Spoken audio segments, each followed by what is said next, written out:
सुप्रभात। मैं हूं जोगेंद्र राणा। आज की हमारी आध्यात्मिक चर्चा का विषय है योग और उपासना। योग और उपासना सब संप्रदायों और धर्मों का लक्ष्य ईश्वर प्राप्ति या ईश्वर साक्षात्कार है।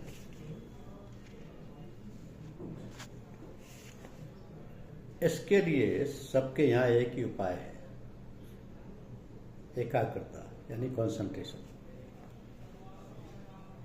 तो एकाग्रता के लिए सहस्त्रों प्रकार के साधन बताए गए। वो सब दो भागों में विभाजित किए जा सकते हैं। एक प्रकार के साधन योग कहलाते हैं और दूसरे प्रकार के साधन उपासना कहे जाते हैं। योग कर्म है क्योंकि उसके साधन शरीर और इंद्रियों से किए जाते हैं। मन का केवल सहारा रहता है और उपासना में शरीर और इंद्रियों से कोई संबंध नहीं होता,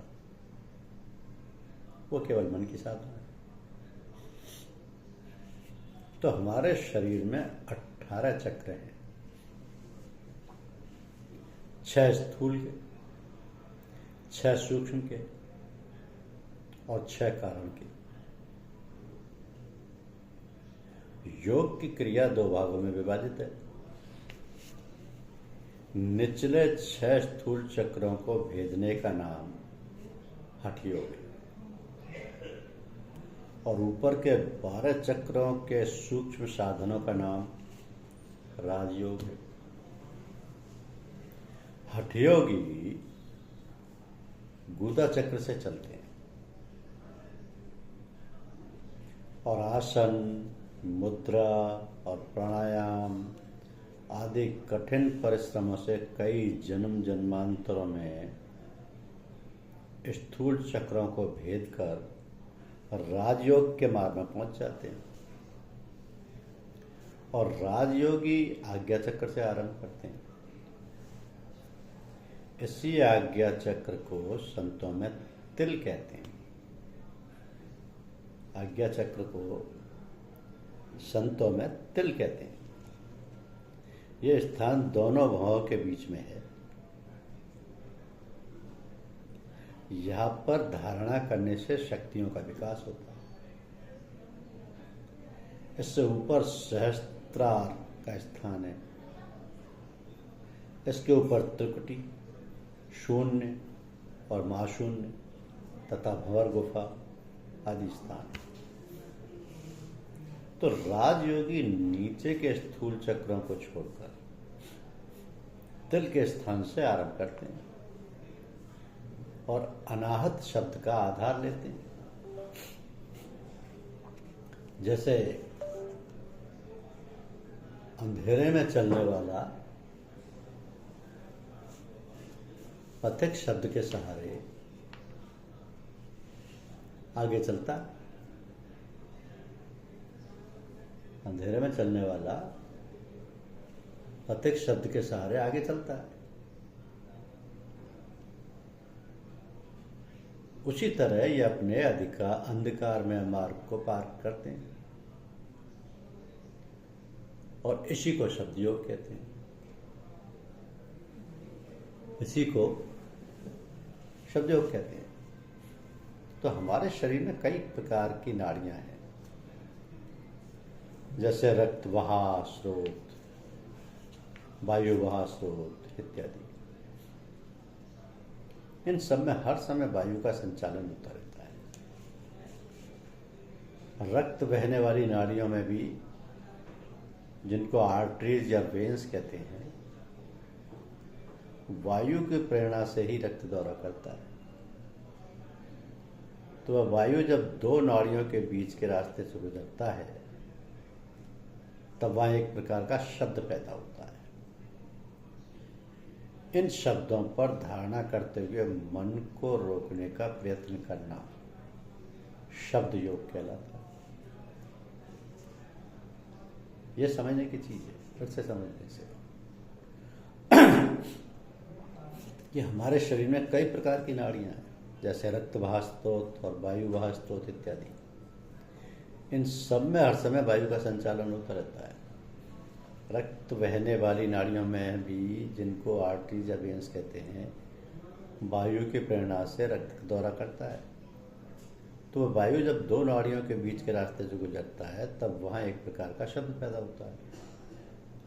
इन शब्दों पर धारणा करते हुए मन को रोकने का प्रयत्न करना शब्द योग कहलाता है। अब जैसा कि राधा स्वामी पंथ के लोग किया करते हैं। अब शब्द के 3 प्रकार होते हैं, वर्णात्मक, ध्वन्यात्मक या अनाहत। तीसरा, वर्णात्मक वे हैं जो स्थूल चक्रों में हठयोगी सुना करते हैं। यानी वर्णमाला के सारे अक्षर जिस प्रकार वाणी से बोले जाते हैं उसी प्रकार की ध्वनि या संयम की अवस्था में अंतर में सुनाई देते हैं। ध्वन्यात्मक शब्द को शास्त्रों में प्रणव और उद्गीत कहते हैं। आदि सृष्टि के समय चैतन्य आत्मा ने जो धक्का प्रकृति के परमाणुओं में दिया था उससे शब्द उत्पन्न हुआ। इसी शब्द ने सबको प्राण व जीवन दिया था, इसलिए इसको प्रणव कहते हैं। इसका पहला धक्का दिमाग में, फिर दिल में, तत्पश्चात नाड़ियों में, फिर रोम रोम में हर समय आता अनुभव होता है। जिस दिन ये धक्का आना बंद हो जाता है उसी दिन मृत्यु हो जाती है। तो ध्वन्यात्मक शब्द पर प्रीति जगाकर प्रत्यक्ष कर लेना प्रणव योग कहलाता है। तीसरे प्रकार के शब्द होते हैं अनाहत, यानी दिमाग के पर्दे के बीच में वायु के गमन से जो ध्वनि निकलती है उसका नाम अनाहत ध्वनि रखा है। तो यहाँ पर पहले बाजार में होने वाले शोर की तरह एक प्रकार की गुनगुनाहट मालूम होती है। इसके बाद घंटा, शंख, वीणा, बांसुरी आदि बाजों की सी ध्वनियाँ सुनने में आती हैं। संभव है इनको सुनकर ही प्राचीन ऋषियों ने बाजों को बनाया हो, क्योंकि आगे कारण के चक्रों में पहुंचकर यह ध्वनि बंद हो जाती है और वहां वही प्रणव का ध्वनि या प्रणव की ध्वनि शेष रह जाती है। हमारे यहाँ इन शब्दों को प्रमुखता नहीं देते। यदि किसी जिज्ञासु को सुनाई पड़ने लगता है तो उससे कह देते हैं कि इनकी ओर ध्यान न दो, आगे बढ़ चलो। ये बीच की स्थिति है, इस पर संतुष्ट नहीं होना चाहिए। हमारे यहाँ केवल प्रणव शब्द पर ही ध्यान कराया जाता है और इसी शब्द को ध्वन्यात्मक कहते हैं। यही निधान तक पहुंचा देता है। इसके लिए कबीर साहब ने कहा है कि जपा मरे ए जपा मरे, अनहद हु मर जाए, सूरत समानी शब्द में ताहि काल नहीं खाए। अब है उपासना। तो उपासना का अर्थ समीप बैठने के हैं। उपासना वाला ईश्वर को अत्यंत समीप अपने भीतर और बाहर देखता है। उसके लिए किसी चक्र भेदने की या कहीं दूर जाने की आवश्यकता नहीं है और ना शारीरिक कष्ट उठाने और कठिन साधनों को करने की आवश्यकता है। उसको कोई मार्ग तय नहीं करना है, बल्कि उसके और प्रभु के बीच में जो पर्दा आ गया है उसको हटाना है। तो जो वस्तु ईश्वर से हमको विमुख या पृथक किए हुए है वो मल और आवरण है। यदि हम अपने हृदय पट से किसी प्रकार भी मल और आवरण को हटा सके तो तुरंत ही दर्शन होने लगेंगे। अब यहाँ पर एक दृष्टांत है कि एक बार देवताओं में सभा हुई। उसमें निर्णय करना था कि सबसे बड़ा बुद्धिमान देवता कौन है। वाद विवाद हो रहा था। इतने में विष्णु भगवान आ पहुंचे। तो उनसे देवताओं ने कहा कि हमारे आपस में ये विषय उपस्थित है कि सबसे बुद्धिमान देवता कौन है। अब आप आ गए, इसका निर्णय आप ही करते हैं।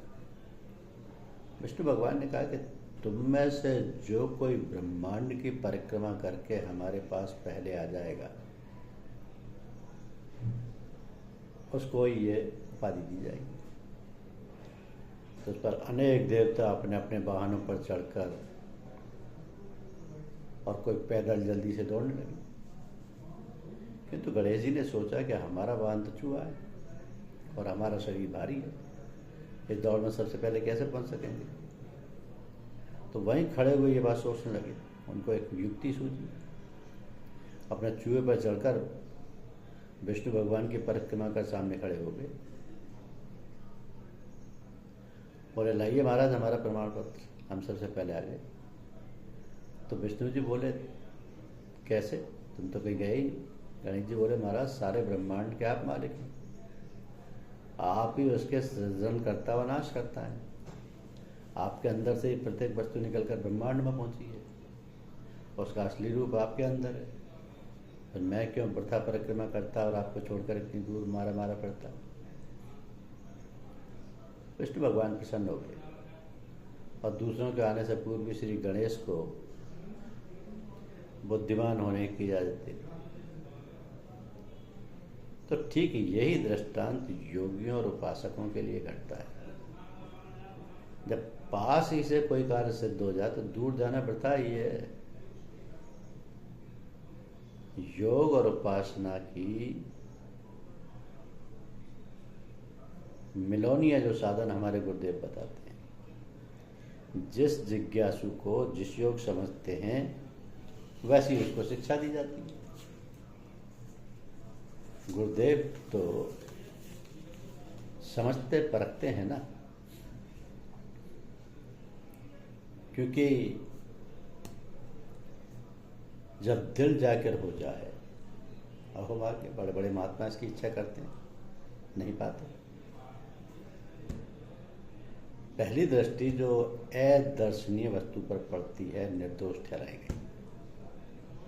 द्वितीय दृष्टि पड़ती है तो संस्कार बने बिना नहीं रह सकता।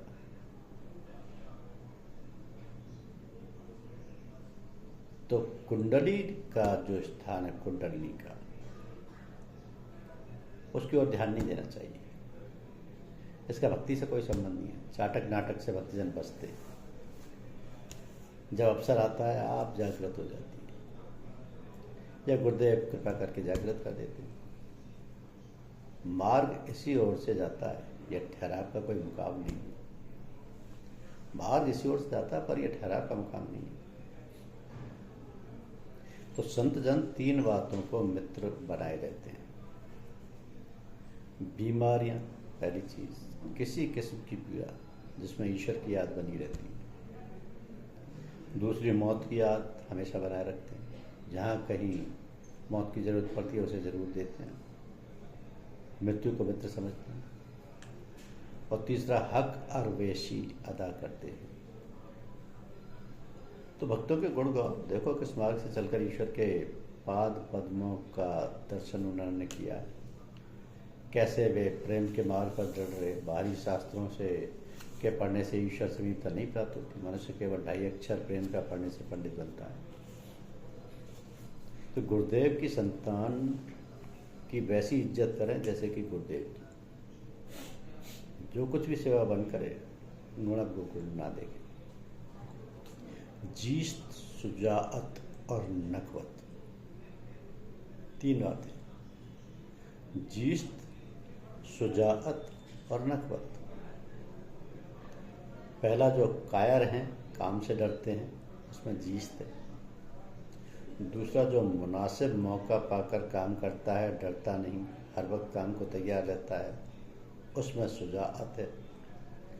तीसरा जो बिना सोचे विचारे अंधाधुंध काम पर मुस्तैद हो जाता है, नतीजा नहीं सोचता, उसमें नकवत यानी अहंकार ही बसा है। तो सब आशाओं से मुक्त होना आसान है। सब आशाओं से मुक्त होना आसान है। संत जन दूसरों के अवगुणों को छिपाते हैं। जब ईश्वर उन अवगुणों को छिपाता है तो तुम्हें क्या त्रास हो सकते हो। अपने गुरुदेव से अपना सारा हाल कहना चाहिए, तभी हृदय की मलिनता दूर हो सकती है। अगर जवानी कहने का अवसर ना मिले तो लिख कर दें, परंतु उत्तर ना चाहें। भक्तजन प्राय अपने नगर में गुरुदेव को बसाते हैं, उनकी मूर्ति हृदय में धारण करते हैं। यही है सालोक्य। उनसे ऐसी प्रीति हो जाए कि उनके दिव्य गुण अपने में उतरने लगे। यही है सामीप्य।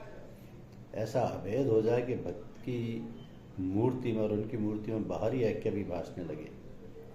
लोगों को कभी कभी धोखा भी होने लगे कि ये वही हैं। दूसरे लोग देखकर उनके गुरुदेव की याद करने लगे। यही है सारूप्य। तो जब जरा भी अंतर न रह जाए, गुरुदेव और भक्त में पूर्ण एक भाव आ गया हो, तभी वह चौथे पद यानी सायुज्य को प्राप्त करता है। तो जिन्होंने ईश्वरीय भेदों को सबके सामने रख दिया, जिन्होंने ईश्वरीय भेदों को सबके सामने रख दिया, प्रकट किया, वो कृपा मार्ग से वंचित हो जाता है। अपने विषय में इष्ट मित्रों को भी संदेह बना रहे कि मैं भक्त हूँ या ईश्वर का प्यारा हूँ। कभी ये भी इच्छा नहीं रहे कि मेरे पास कोई ज्ञान प्राप्ति करने आए। हाँ, जो कोई ईश्वर की इच्छा से आ जाए तो उसकी सेवा अपने को भंगी से भी तुच्छ समझ कर करें। ईश्वर के मार्ग पर बड़ी सावधानी से चलो। जहाँ तक गुरुदेव की आज्ञा ना हो, अपने को जाहिर ना करो। अगर बीच में जाहिर हो गया तो ठीक मार्ग पर आना बहुत कठिन हो जाएगा। तो ईश्वर ही अपनी दया व कृपा से संभाल करें तो बचत होगी, नहीं तो नहीं। एक और दुनिया में मेल मिलाप करने, नाम कमाना, और दूसरे ओर भक्ति, ईश्वर की भक्ति पाना, दोनों एक साथ मुमकिन नहीं है। भक्तजन सदा अपने को प्रभु जी की मर्जी के अधीन रखते हैं। उन्हें यह परवाह नहीं है कि दिल में कैसे विचार आते हैं, हर हालत में खुश रहते हैं। और विचार आने के लिए भला सब उनके दिल में जगह भी कहाँ है। जहाँ हरि निवास करते हैं वहाँ माया की तारीकी या अंधकार कहाँ। तो बेगरज की सोबत में जाने से हानि होती है। बगैर खुद पुख्ता हुए गैर के असर में आने से बच नहीं सकते। हाँ, जब जरूरी हो जरूर जाओ, वरना भेद आता है। हर समय यही निकले, हे ईश्वर जो आप कराएं वही ठीक है। उनकी कृपा दृष्टि बनी रहे। सुबह ईश्वर के आगे रो, वो तुम्हारे हृदय को मुलायम कर देगा। जब तक सच्चा रोना नहीं आता है, भीतर की मलिनता नहीं जाती। क्षण भर के रोने में जो बात होती है वो वर्षों के पूजा भजन से नहीं आती। तभी तो कहा है कि पोथी पढ़ पढ़ जगमू और पंडित भयानक हो, और 2.5 अक्षर प्रेम का पढ़े सो पंडित हो। धन्यवाद।